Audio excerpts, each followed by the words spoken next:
Today, we meet a 26,000-year-old lady.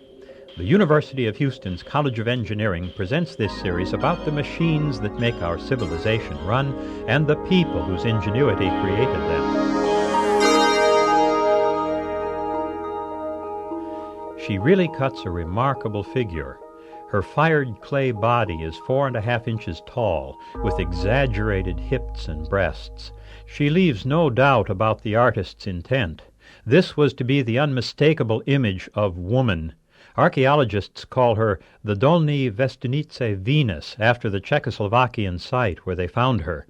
Her 26,000-year age is astonishing. This Upper Paleolithic figurine is 14,000 years older than the first ceramic pots and jars.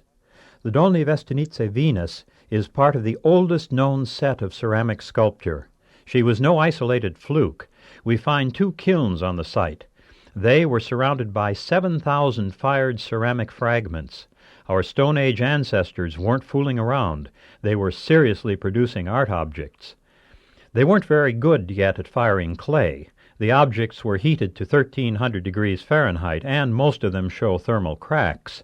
These ceramics probably had no practical purpose. They certainly weren't made to last. What we're seeing is art for the moment. It is the strong expression of a few people who developed a technology for showing us what was in their minds.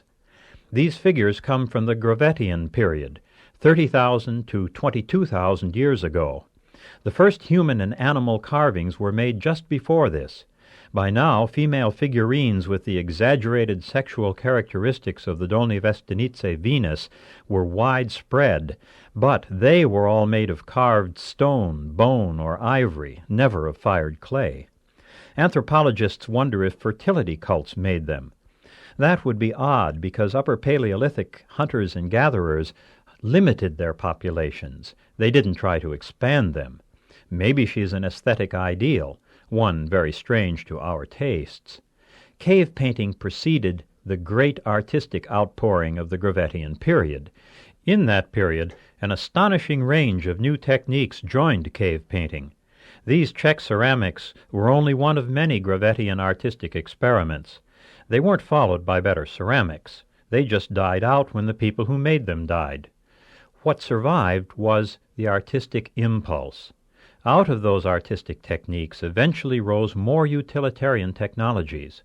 When we look at these figurines, we see an expanding human vision. My favorite isn't the grotesque Venus, but the head of a lioness. If the Venus caricatures woman, the lioness instead abstracts the quality of being a beast. The lion is coolly dreamlike and lovely. The two are quite different, but together they reveal the human imagination poised at the door of a great mental leap forward. I'm John Lienhardt at the University of Houston, where we're interested in the way inventive minds work.